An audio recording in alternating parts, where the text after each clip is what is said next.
आज हम Bhagavad Gita chapter 18 the perfection of renunciation के श्लोक 59 को कवर करने वाले हैं। रोज़ की तरह पहले मैं संस्कृत में श्लोक को पढ़ूंगी, उसके इंग्लिश ट्रांसलेशन को देखेंगे और मीनिंग को समझेंगे। तो चलिए शुरू करते हैं। यद अहंकाराम आश्रित्या नायोत्स्या इति मन्यसे मिथ्यैस्या व्यावस्यस्ते प्रकृतिस्त्वं नियोक्ष्यति। If you do not act according to my direction and do not fight, then you will be falsely directed. By your nature, you will have to be engaged in warfare. तो भगवान कृष्ण अर्जुन को बोल रहे थे कि तुम्हारा जो प्रोफेशन है वो तो तुमको करना ही पड़ेगा, जो भी तुम्हारा काम है वो तुमको करना ही पड़ेगा। अगर तुमको मतलब नहीं काम करना है अपना, तो तुमको प्रॉब्लम हो सकती है, तुम फॉल्सली डायरेक्टेड होगे, तो तुमको तुम्हारा जो काम है वो तुमको करना ही पड़ेगा। ठीक है। So Arjun was a military man and born of the nature of a kshatriya. तो उसका काम था, मिलिट्री मैन था वो उसका काम ही था लड़ाई करना। इसका मतलब ये नहीं कि हमको जाके लड़ाई करने के लिए बोल रहे, हमें बोल रहे जो भी हमारा प्रोफेशन है वो करना चाहिए हमें। Therefore his natural duty was to fight, but due to false ego he was fearing that by killing his teacher, grandfather and friends, he would incur sinful reactions. Actually, he was considering himself master of his actions, as if he were directing the good and bad results of such work. He forgot that the Supreme Personality of Godhead was present there, instructing him to fight.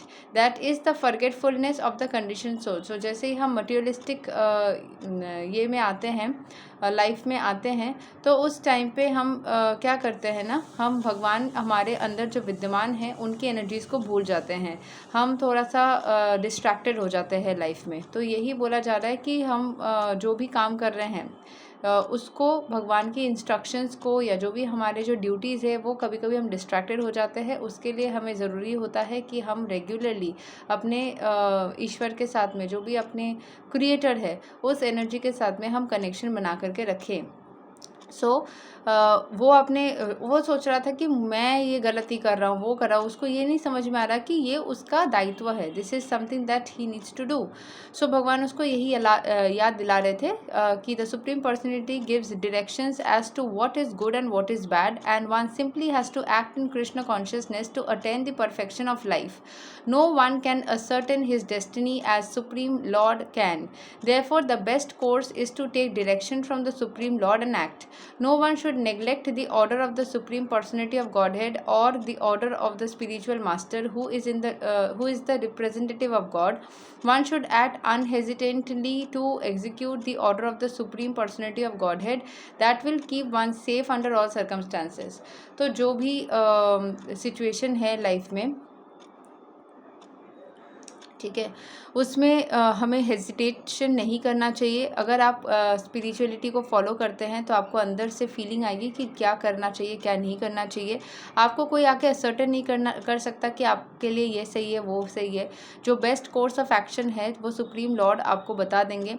आपको वो order को, जो अंदर से feeling आती है, जो gut feeling आती है, वो होती है। जैसे बहुत कोई बोलते हैं भगवान कैसे बात करते हैं, भगवान आपके अंदर जो इंट्यूशन होती है, जो गट फीलिंग होती है, अगर आप regularly supreme personality of God है, मतलब अगर आप रेगुलर चैंटिंग्स करते हो, भगवान का नाम लेते हो, जैसे हरे कृष्ण कृष्ण कृष्ण हरे हरे, हरे राम राम राम हरे हरे, या जिस किसी रिलीजन से बिलोंग करते हो उस हिसाब से रेगुलर प्रेयर्स करते हो, तो आपकी इंट्यूशन लेवल आपको बता देती है कि आपको ये करना चाहिए, आपको ये नहीं करना चाहिए। उस हिसाब से ही आपको नेक्स्ट एक्शंस लेना चाहिए। एंड अगर आप उसको फॉलो करते हो then you will be actually directed to what is right for you and what is wrong for you, and accordingly आप अपने आप को सेफ रख सकते हो। हर सर्कमस्टेंसेस में भगवान की शक्ति आपको बचाएगी एंड आपको सक्सेस मिलेगी। यही तक है श्लोक number 59 of Bhagavad Gita chapter 18। अगले दिन हम श्लोक 60 को कवर करेंगे। तब तक के लिए हरे कृष्ण, राधे राधे, जय श्री राम।